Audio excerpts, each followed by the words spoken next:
नमस्कार, मैं कीना आज के वीडियो में आपके लिए अर्थालंकार लेकर आई हूँ जो हमारे क्लास 10th के सिलेबस में है। आप लोग अच्छे से समझ जाइए क्योंकि ये परीक्षा में पूछे जाएंगे। ठीक है, तो आप लोग ध्यान से पढ़िए। मैं आपको साधारण सी सिंपल सी भाषा में इसे समझाने जा रही हूँ। ठीक है, अर्थालंकार किसे कहते हैं? जहाँ काव्य में सौंदर्य अथवा चमत्कार अर्थ की विशिष्टता के कारण आया हो वहाँ पर अर्थालंकार होता है। ठीक है, ये क्या करता है? उसके अर्थ को, ठीक है, अर्थ में सौंदर्य उत्पन्न करता है, एक चमत्कार उत्पन्न करता है। अगर हम किसी शब्द की जगह उसी पर्यायवाची शब्द को लेंगे, समानार्थी शब्द को लेते हैं तो ठीक है, तो ये क्या करेगा? उसका अर्थ नहीं बदलेगा। ठीक है, उस शब्द का क्या नहीं बदलेगा? अर्थ नहीं बदलेगा। तो ये क्या करता है? उसके अर्थ पर प्रभाव पड़ता है। ठीक है, अर्थ वैसा का वैसा ही रहेगा, तो इसलिए इसको क्या कहा जाता है? अर्थालंकार कहा जाता है। अब देखिए अर्थालंकार के भेद।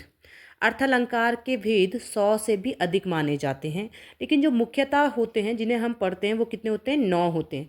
और जो हमारी क्लास 10th में है वो हमारे कितने भेद हैं? 5 भेद हैं। ठीक है, जिन्हें हम पढ़ेंगे। पहला क्या है हमारा? उपमा अलंकार। अब देखिए उपमा अलंकार किसे कहते हैं? उपमा अलंकार में दो व्यक्ति या दो वस्तुओं के बीच समानता बताई जाती है। ठीक है, गुण और धर्म के आधार पर उनमें क्या बताई जाती है? समानता बताई जाती है। तो वहाँ पर आपका क्या होता है? उपमा अलंकार होता है। ठीक है, दूसरा है रूपक अलंकार। रूपक अलंकार में क्या किया जाता है? किन्हीं दो व्यक्तियों या वस्तुओं में उनके गुण धर्म के आधार पर एक रूपता का आरोप लगाया जाता है। उन्हें कहा जाता है कि ये दोनों चीज़ें क्या हैं? एक ही हैं। ठीक है, उत्प्रेक्षा अलंकार। उत्प्रेक्षा अलंकार में क्या होता है? यहाँ पर किन्हीं दो वस्तुओं या व्यक्तियों के बीच क्या की जाती है? कल्पना के आधार पर या संभावना व्यक्त की जाती है, उनके होने की संभावना, ठीक है, कल्पना की जाती है। तो वहाँ पे उत्प्रेक्षा अलंकार होते हैं। उत्प्रेक्षा मैंने इनको किस तरीके से आप इन्हें पहचानेंगे ये मैंने आपको आगे मैंने ये बताए हैं। ठीक है, हम उनको आगे समझेंगे।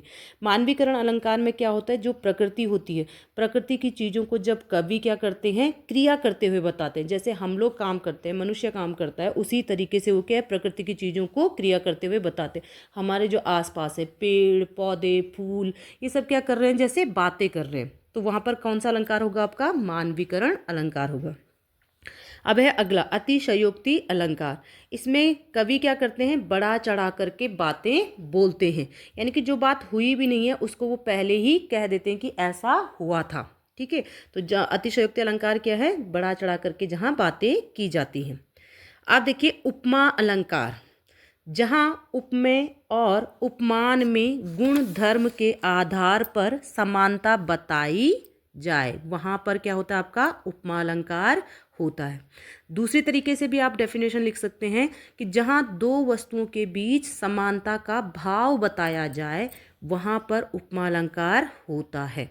ठीक है, अब देखो हमने उपमेय और उपमान पढ़ा, तो इन उपमेय क्या होता है? जिस वस्तु की तुलना की जाए, जिस वस्तु की तुलना की जा रही है। और उपमान क्या है? जिस वस्तु से की जाती है। ठीक है, जिस वस्तु से तुलना की जाएगी वो क्या है? उपमान है। और जिसकी की जाएगी वो उपमेय है, और जिससे की जाएगी वो उपमान है। तो आप इस चीज़ को समझ लेना। ठीक है, दूसरी चीज़ क्या है? हम उपमा अलंकार को कैसे पहचानेंगे? तो मैंने देखो कुछ शब्द दिए हैं जहाँ पर सा सी से सरिस सम के समान की तरह शब्द आए वहाँ पर उपमा अलंकार है। क्योंकि अगर अब आपको मतलब नहीं पता, ठीक है, काव्य की पंक्ति का मतलब आपको नहीं पता, तो आप कैसे उसको पहचानेंगे कि ये उपमा अलंकार है? तो यहाँ पर देखिए मैंने कुछ शब्द दिए हैं जहाँ देखो सा सी से सरिस सम के समान की तरह, ठीक है, ये शब्द जहाँ आएंगे वहाँ पर क्या होगा? आपका उपमा अलंकार होगा। दूसरी चीज़ क्या ध्यान रखना है? जहाँ शब्द के बाद योजक चिन्ह हो और उसके तुरंत बाद इनमें से कोई भी शब्द हो, जैसे सा सी से हो और योजक चिन्ह के साथ सा सी से है, तो हमारा कौन सा अलंकार होगा? उपमा अलंकार होगा। ठीक है, अब देखिए उदाहरण, हरिपद कोमल कमल से। तो कमल के बाद क्या आया है? से आया है। उन्होंने क्या कहा है कि जो हरि के पैर हैं वो कमल के समान कोमल हैं। ठीक है, पीपर पात सरिस मन डोला। जो पीपल का पत्ता है वो क्या है? सदैव डोलता रहता है। ठीक है, तो सरिस शब्द आया था वहाँ पर, देखो यहाँ पर भी सरिस आया। शाम की लाली मुखड़े के समान खिल उठी। अब यहाँ पे देखो के समान शब्द है, तो आपको ये शब्द याद करने हैं उपमा अलंकार के लिए। ठीक है, ताकि आप वहाँ पर आसानी से पहचान सको। ठीक है, तो अब देखो, चंवर सदृश डोल रहे सरसों के सर अनंत। अब चंवर के लिए क्या, चंवर मतलब एक पंखा। ठीक है, अब यहाँ पर जो शब्द आया वो कौन सा आया है, सदृश शब्द आया है। तो अब आपको डेफिनेट मतलब आपको व्याख्या नहीं पता, इसका अर्थ नहीं पता है, तो आप क्या करेंगे, उपमा अलंकार के लिए इन शब्दों को याद करेंगे ताकि आप बोर्ड परीक्षा में आसानी से उत्तर दे सकें। ठीक है, उसका चेहरा फूलों की सी तरह, या फिर हो सकता है चेहरा फूलों सा कोमल है। तो यहाँ पर क्या आया है, की तरह आया है। ठीक है, और आगे क्या आया है, योजक चिन्ह के बाद स आया है। तो की तरह और स क्या है आपका, उपमा अलंकार में आते हैं। तो ये जो मैंने आपको हाईलाइट किए हैं जो शब्द, इन शब्दों को आपको याद करना है। ठीक है, उपमा अलंकार पहचानने का आसान तरीका, ये इसकी ट्रिक है कि हम कैसे इसे पहचानें। ठीक है, अब हमें व्याख्या नहीं आती, हमें इसका अर्थ नहीं आता है, तो हमें उस ट्रिक को अपनाना होगा। तो उस ट्रिक के लिए क्या है, आपको इन शब्दों को याद करना होगा। ठीक है, अब देखिए रूपक अलंकार, जहां उपमेय पर उपमान का आरोप करके उनकी एक रूपता का प्रतिपादन किया जाए, वहां पर आपका क्या होता है, रूपक अलंकार होता है। ठीक है, आप दूसरे तरीके से भी लिख सकते हैं, जहां दो व्यक्तियों या वस्तुओं के बीच एक रूपता बताई जाती है, वहां पर रूपक अलंकार होता है। यानी कि ये क्या करते हैं, दो चीज़ों को कहते हैं कि वो एक ही जैसी है। ठीक है, अब इन्होंने देखो उदाहरण के लिए क्या लिखा है मैंने, देखिए, शशि मुख पर घूंघट डाले, यानी कि चंद्रमा रूपी मुख। तो इसमें क्या आता है, अब आपको नहीं पता कि हमें यहाँ पे रूपी लगाना है, क्योंकि यहाँ पे रूपी लगता है। ठीक है, अब आपको रूपी नहीं पता तो हम कैसे पहचाने, ध्यान देना, दो शब्दों के बीच क्या लगा है, योजक चिन्ह लगा है। यहाँ पे शब्दों के बीच योजक चिन्ह लगा है। ठीक है, रूपक अलंकार को पहचानने का आसान तरीका यही है कि दो शब्दों के बीच क्या लगा होगा, योजक चिन्ह लगा होगा। और अगर योजक चिन्ह नहीं लगा है, तो जैसे चरण और कमल है, और अगर योजक चिन्ह उन्होंने हटा दिया, तो वो क्या करेंगे, चरण और कमल को एक साथ लिखेंगे। ठीक है, बीच में गैप नहीं आएगा। समझ में आ गया, तो वो क्या करेंगे, चरण कमल एक साथ लिखेंगे, फिर वो बीच में योजक चिन्ह का इस्तेमाल नहीं करेंगे। उनकी जो ऊपर की लाइन है, शिरोरेखा है, वो एक ही रहेगी। ठीक है, वो दो शब्द ना बन करके एक शब्द बना देंगे। ठीक है, तो तब भी आपका क्या होगा, रूपक अलंकार होगा। ये इसकी ट्रिक है पहचानने की कि रूपक को कैसे पहचाने, या तो वो उनके बीच योजक शब्द का इस्तेमाल कर योजक चिन्ह का इस्तेमाल करेगा दो शब्दों के बीच, या फिर उन दो शब्दों को एक साथ लिखेगा। ये छोटी सी बात है, आप इस बात को ध्यान से सुनिए और इस बात को अपने दिमाग में अच्छे से बैठा दीजिए, ताकि आप बोर्ड परीक्षा में गलत बिल्कुल ना कर पाएँ। ठीक है, आप देखिए, चरण कमल बंदो हरिराई, वो क्या कह रहे हैं कि मैं हरि के कमल रूपी चरणों की वंदना करता हूँ। तो चरण कमल, तो बीच में क्या है, योजक चिन्ह है।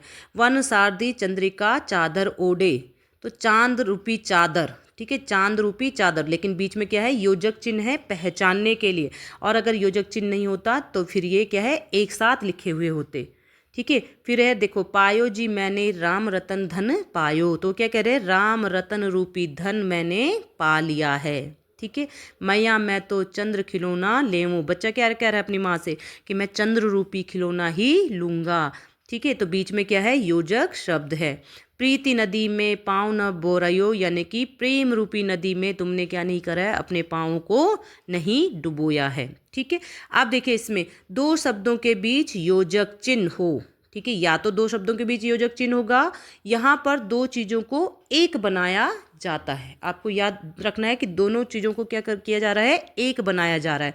तो अगर वो योजक चिन्ह नहीं लगाएंगे तो वो फिर क्या करेंगे, योजक चिन्ह हटा करके दोनों शब्दों को जोड़ करके लिखेंगे। ठीक है, तो ये रूपक को पहचानने की ट्रिक है, ये आपको याद रखनी है। ठीक है, अब है हमारा अगला उत्प्रेक्षा अलंकार, जहाँ उपमेय में उपमान की संभावना या कल्पना की जाती है, वहाँ उत्प्रेक्षा अलंकार होता है। यहाँ क्या होता है, उपमेय में उपमान की संभावना की जा रही है कि शायद ये एक ही हैं। ठीक है, सिर्फ संभावना की जा रही है, कल्पना की जा रही है। ठीक है, अब इसको कैसे हम पहचाने, डेफिनेशन तो आपको याद करनी है कि अगर डेफिनेशन पेपर में आ गई तो आपको वो लिखनी पड़ेगी, लेकिन अगर उदाहरण आए तो हम उदाहरण कैसे पहचानेंगे। तो देखो, नोट लिखा है ना मैंने, मनु, मानहु, मानो, मनो, जनो, जनहु, जनो, जनु, ज्यों, जैसे आदि शब्दों का प्रयोग हो वहाँ पर उत्प्रेक्षा अलंकार होगा। बस आपको उत्प्रेक्षा के लिए क्या याद करना है, जो ये शब्द दिए हैं मैंने, इन शब्दों को आपको याद करना है बस। उसके बाद आपका बिल्कुल भी गलत नहीं होगा। ठीक है, काव्य की लाइन आई, उदाहरण आया, वहाँ पर आपने इन देखा इन ये वाले शब्द तो नहीं है, अगर ये शब्द हैं तो इसका मतलब ये उत्प्रेक्षा अलंकार हैं। ठीक है, अब देखिए जैसे हर्षहि निरखी रामपद अंका मानहु पारस परहु रंका। अब आपको इसके अर्थ की तरफ नहीं जाना है, आपको क्या करना है, शब्दों को ढूंढना है, शब्द पहचानने हैं। देखो उपमा के लिए भी मैंने आपको शब्द बता दिए, रूपक के लिए भी मैंने आपको बता दिया कि क्या करना देखना है, और उत्प्रेक्षा के लिए क्या देखना है। तो यहाँ पे देखो हाईलाइट हुआ है ना मानहु, तो मानहु शब्द यहाँ पर आया है, तो क्या है हमारा उत्प्रेक्षा अलंकार है। मिटा मोद मन भये मलीने विधि निधि दीन लेत जनु छीने, यहाँ पर कौन सा शब्द आया है, जनु शब्द आया है। ठीक है, अगला देखिए उस काल मारे क्रोध के तन कांपने उसका लगा मानो हवा के जोर से सोता हुआ सागर जगा। अब यहाँ पे कौन सा शब्द आया है, मानो। ठीक है, हमें ये शब्दों को याद करना है कि अगर लाइन में उदाहरण में ये शब्द आए हैं तो इसका मतलब सीधा क्या लिखना है, हमें उत्प्रेक्षा लिखना है, हमें इधर उधर कुछ नहीं देखना है, तो हमें ये शब्द याद करने हैं। ठीक है, अगला है सोहत ओडे पीत पटु श्याम सलोने गात मनो नीलमणि सैल पर आतप परियो प्रभात। अब यहाँ पे कौन सा शब्द है, मनो।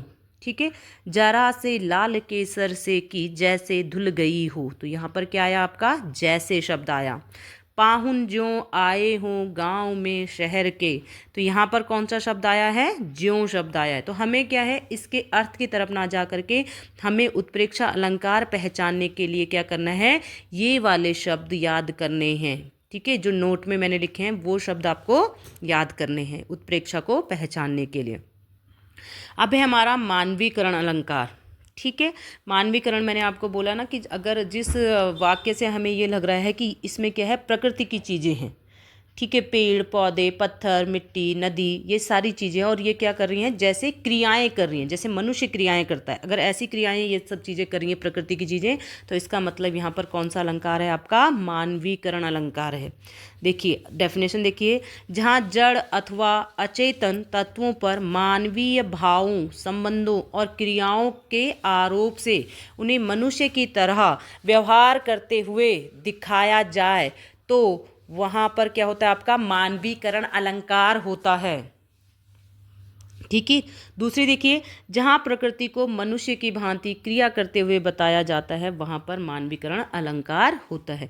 आप ये वाली याद कर सकते हैं, कौन सी वाली, जो मैंने ग्रीन से हाईलाइट की है ना, इस डेफिनेशन को याद करना और इसको आप पेपर में लिख के आ जाओगे तो आपको पूरे नंबर ही मिलेंगे। ठीक है, ये मैंने थोड़ा क्या कर दी है, छोटी कर दी हैं, अपने शब्दों में बना दी हैं, लेकिन ये सही है, आपको जल्दी से याद भी हो जाएगी और अगर पेपरों में पूछा जाए तो आपके पूरे नंबर भी आ पाएंगे। ठीक है, अब देखिए मानवीकरण के उदाहरण, जैसे मेघ आए बड़े बन ठन के संवर के।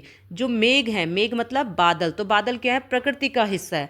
अब जो सजने धजने का काम करते हैं वो कौन करते हैं, मनुष्य करते हैं। ठीक है, तो उन्होंने क्या कहा है, बादलों को कहा है कि जो बादल आए हैं वो कैसे आए हैं, सज धज करके आए हैं। तो बादल क्या है, हमारे प्रकृति का हिस्सा है। तो यहाँ पर बादलों का क्या किया गया है, मानवीकरण किया गया है। ठीक है, दूसरा देखिए, सागर के ऊपर नाच नाच करती लहरें मधुर गान, यानी कि जो सागर है उसके ऊपर क्या कर रही हैं, जो लहरें हैं वो क्या कर रही हैं, मधुर गान कर रही हैं और नाच रही हैं। ठीक है, यहाँ पे सागर के उर होना था, ऊपर नहीं होना था, सागर के उर नाच नाच करती लहरें मधुर गान, यानी कि हृदय में, सागर के हृदय पर लहरें क्या करती हैं, नाचती हैं, यानी कि नृत्य करती हैं और मधुर गान करती हैं। ठीक है, अगला है हर्षाया ताल लाया भर के पानी परात, यानी कि जो तालाब है वो खुश होकर के पानी की परात भरकर लाया है। तो यहाँ पर क्या है, जो तालाब है वो पानी परात भरकर के लाया है। ठीक है, अब यहाँ पर क्या किया गया है, मानवीकरण किया गया है। यहाँ पर क्या किया गया है, मानवीकरण किया गया है, क्योंकि तालाब क्या है, मनुष्य की तरह क्रिया नहीं कर सकता। ठीक है, लेकिन कवि ने क्या है उसका मानवीकरण किया है। अब देखिए अगला उदाहरण, बूढ़े पीपल ने आगे बढ़कर जुहार लगाई।